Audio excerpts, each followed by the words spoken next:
Some nights the world goes quiet the way a theater does after the lights drop. Breath-held pulse, slowed, every seat filled with a hush that is both promise and warning. That's when the truth walks in from the wings. It sits beside you close enough to smell the rain still clinging to its coat, and says you have mistaken endurance for love. You have mistaken performance for presence. You have mistaken the soft consent of your boundaries for devotion. And your heart, that loyal instrument, begins to tremble with the music it has been muffling for years. I didn't understand it at first, only felt the familiar ache, the feeling of being the extra chair in someone else's room, useful when needed and silent when not. Like so many women, I learned early to become fluent in the customs of pleasing, anticipate the storm before the clouds arrive, smooth the tablecloth of every conversation, leave the light on in case someone decides to come home. I thought love meant being the one who never takes up too much space, whose needs are small enough to fit into the seams of his day. I learned to admire without asking to be seen. I learned to forgive before the wound had even formed. But the body keeps a ledger, and dreams are its handwriting. I started waking from strange, shimmering nights where I was walking through a museum of locked glass cases. Inside, each case lay something I used to do: paintings I never began, a train ticket to a city I kept postponing, a letter I wrote to myself at 16. In the dream, I carried a key, but I had forgotten how to use it. A guide with a lantern led me through the galleries. He didn't speak. He only looked at me when I paused at a case and pressed my hand to the glass the way a child does when she recognizes her own face in a photograph. When I woke, the sheets felt like shorelines, and I understood what the guide was asking without words. When will you remember the life you promised yourself before you learn to apologize for it? Around this time, I noticed the fault line running through the quiet routines of my days. It wasn't the obvious argument, the loud quarrel, the slammed door. It was the subtler subtraction, the way value drains away when effort is no longer required. There is a switch in the mind, his and mine, that shuts off when everything is always available. I could feel it happen like the dimming of a house at dusk, my laughter becoming background noise, my time treated like a bottomless well. Some afternoons, I'd catch my reflection in a cafe window and see the outline of a woman who had traded the map of herself for the comfort of being needed, as if being needed were the same as being cherished. I began walking at dusk, the hour when the city seems to take a breath and listen. The sidewalks were wet, the street lamps trembling with halos. In these walks, I could hear the older languages beneath the chatter, the old archetypes stirring, the huntress who keeps her path even as she loves, the sovereign whose crown is simply the integrity of her choices, the witness who offers praise the way a bell offers sound, not constantly, but sincerely. They arrived like weather systems inside me. I realized they were not costumes to wear for effect. They were ancient rooms in my own house I had locked in the name of being reasonable. Each time I turned the key, I felt the shape of myself grow more legible. Not larger, not louder, just undeniable, the way a coastline is undeniable when you finally step from the postcard into the wind. It wasn't about games. It never was. It was about remembering the simple physics of value, the line where respect begins, the center where a life is carried, the rare quiet of recognition when someone has truly tried. It was about waking to the fact that affection without effort is only habit wearing a tender face. And it was about the courage to be unmissable to myself first, so that I could never again be misplaced in someone else's story. There is a certain silence that follows clarity. It doesn't arrive with trumpets or declarations. It comes quietly like a candle being lit in a dark cathedral. One small flame, and suddenly you can see the architecture that was always there. That's how it felt the day I decided to stop explaining myself. I didn't announce it to anyone. I just let the explanations fall away one by one, like leaves that had finished their season. What replaced them was not pride, but peace. A stillness that said, "You don't have to prove your worth to be worthy." For a long time, I had mistaken tolerance for kindness. I thought that to love deeply meant to forgive endlessly, to understand even the things that wounded me. But understanding without boundaries becomes a slow erosion. It turns compassion into a door without hinges. You can open it for someone once, but if you never close it soon, you find yourself standing in an empty house where everything valuable has been carried out. That was my heart for years, open, generous, unguarded, and slowly being emptied by those who didn't know how to treat something sacred. The first time I said no and meant it, the air shifted. It wasn't dramatic. I wasn't shouting or angry. It was a simple sentence, steady and clean, but it carried the weight of every time I had said yes out of fear. I could almost feel my past selves exhale, relieved that someone had finally shown up to protect them. I realized then that boundaries are not walls, they are invitations for respect. They tell the world, this is how close you may come to me if you wish to stay. It's strange how the male mind responds to that clarity. The moment you draw a line, those who only came for convenience retreat. They mistake your quiet strength for arrogance because they cannot recognize love that does not abase itself. But others, the rare ones, pause. Something awakens in them a kind of reverence. They see a mirror of what they have forgotten in themselves, the discipline to value what requires effort. It's not about power or strategy. It's about truth. A man cannot truly love what he does not respect, and he cannot respect what he does not have to earn. I saw this lesson unfold in the smallest of moments. A man who once texted me only when it suited him stopped hearing from me altogether. Days later, his tone changed, no longer careless, no longer assuming. He asked how I was truly asked, not because I had punished him, but because the silence reminded him of something he had taken for granted. That's what boundaries do. They teach by absence what words could never explain. And yet I had to learn that boundaries are not built once and left standing. They are living things. They breathe and shift with you as you grow. At first, mine were fragile, trembling like new branches. But over time, they rooted deep into the soil of self-respect. I stopped fearing loss.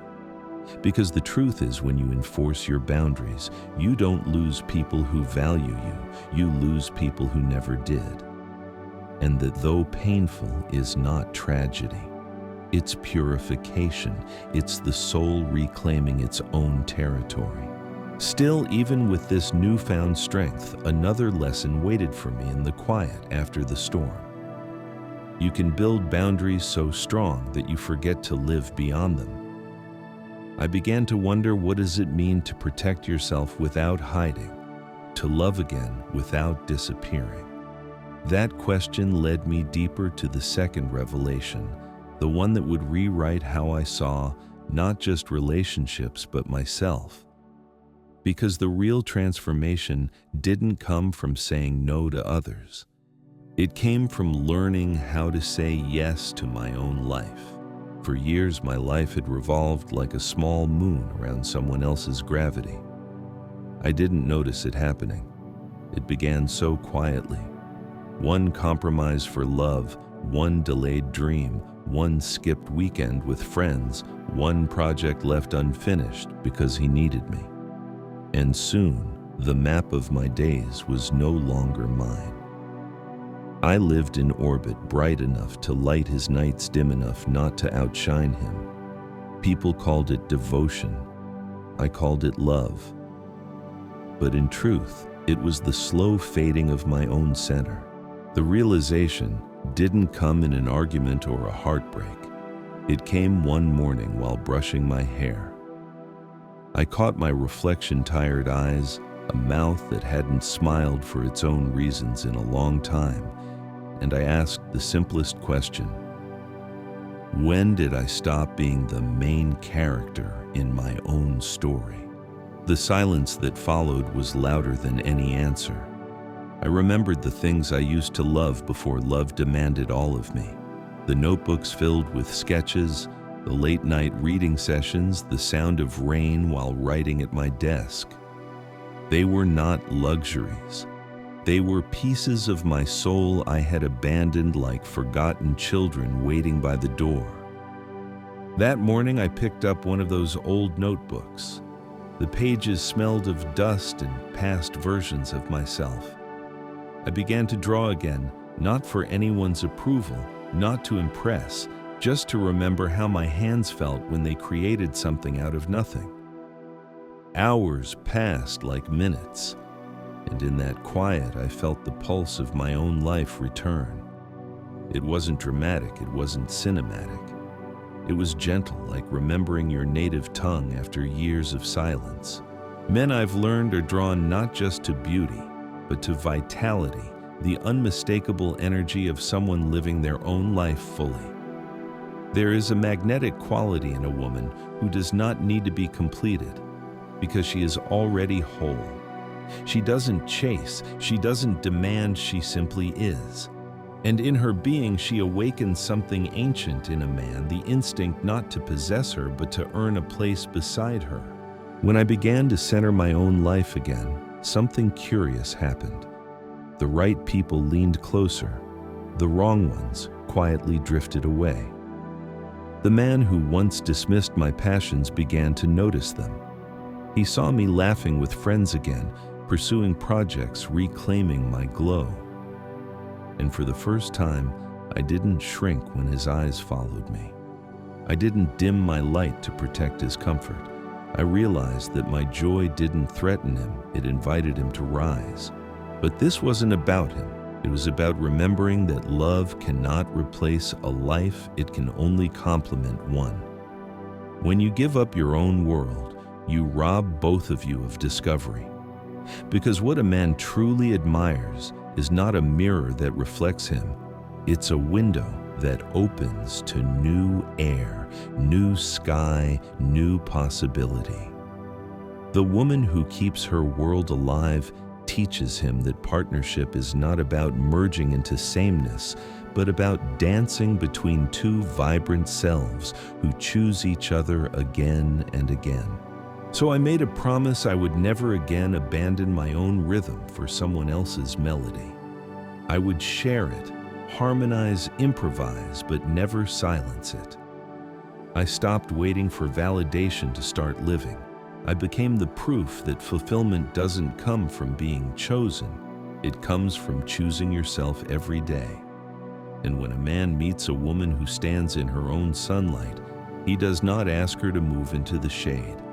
If he is wise, he steps into the light beside her. That understanding changed everything.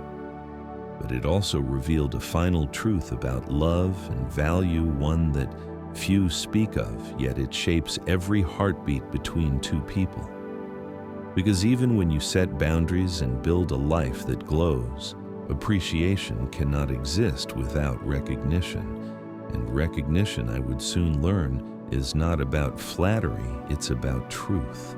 It's strange how easily we confuse recognition with praise. For a long time, I thought to love someone meant to tell them constantly how wonderful they were, to reassure, to soften, to soothe. I believed that encouragement was the same as appreciation. But the more I gave unfiltered approval, the more I noticed something subtle shifting. My words began to lose weight. My compliments became background noise, like the hum of a refrigerator always there, but no longer heard. The male psyche, I realized, doesn't crave endless affirmation. It craves meaning. A man wants to feel that when he earns your recognition, it means something, that it marks an effort, a growth, a moment where he reached beyond his own ease.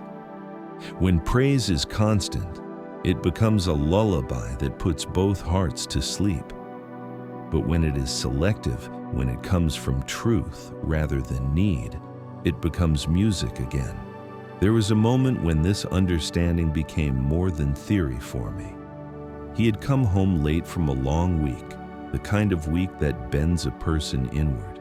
Usually he'd collapse on the couch, scrolling through his phone, half here and half gone. But that evening, without a word, he went into the kitchen and began to cook. I watched quietly from the doorway, the tired slump of his shoulders, the way his hands moved carefully, though his face looked worn. When he set the meal down, I didn't gush. I didn't exaggerate. I simply said, "Thank you. I know you're exhausted and you still chose to do this." His eyes lifted slowly, surprised. Something in that moment shifted. He straightened. The air felt warm again. That's when I understood true recognition is not decoration, it's oxygen. When a woman sees effort, not perfection, not spectacle, but honest effort, and she acknowledges it with sincerity, she reaches something primal in a man's soul. It tells him he is seen, not for what he performs, but for the intention behind the performance. And that awareness ignites him. It makes him want to become more, not for applause, but for the deep satisfaction of being truly witnessed. But flattery, constant, automatic, unearned, does the opposite. It breeds complacency.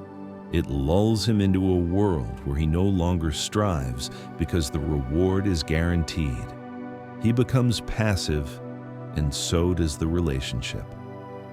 I used to think I was nurturing love by offering endless support. But love without friction, without standards, grows dull. It loses the spark that keeps both people alive. So I learned to let silence hold space where false praise once lived. I saved my words for the moments that deserved them. I let effort and integrity be the things that moved my tongue. And as I did, something remarkable unfolded. He began to try again. He listened more closely.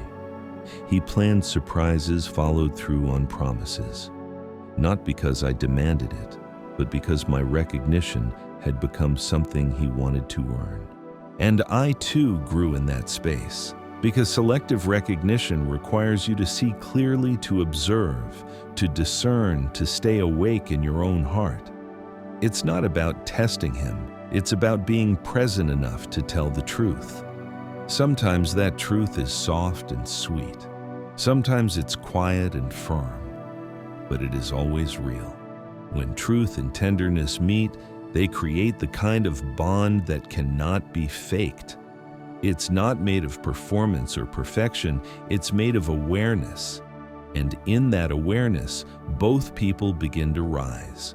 That's when the puzzle began to make sense. Boundaries teach respect, independence invites admiration, and recognition creates devotion.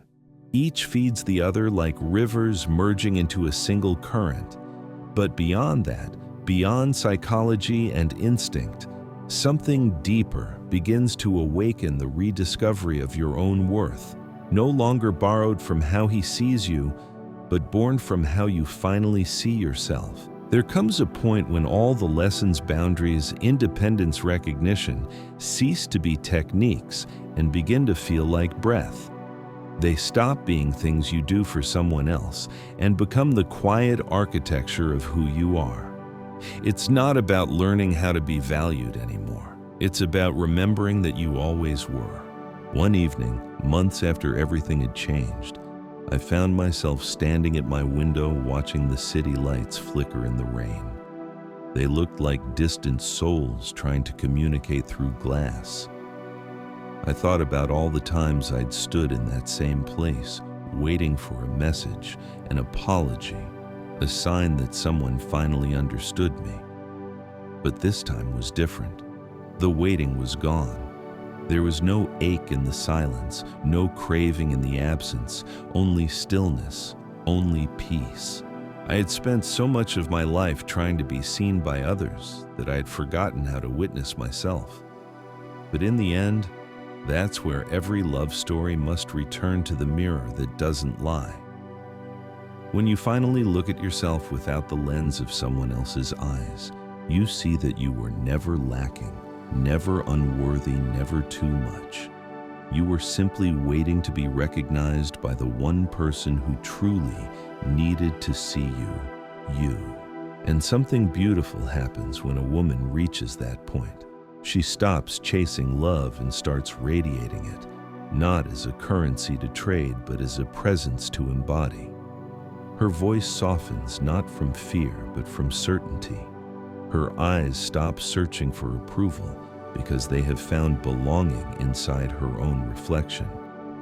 Men sense it immediately. It's not arrogance, it's gravity. She no longer asks to be valued because her value as the air around her felt not negotiated.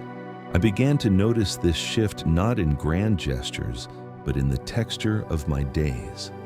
The way I spoke changed. The way I listened changed.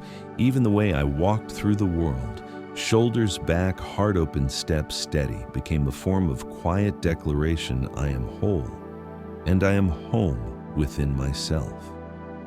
The people around me responded differently.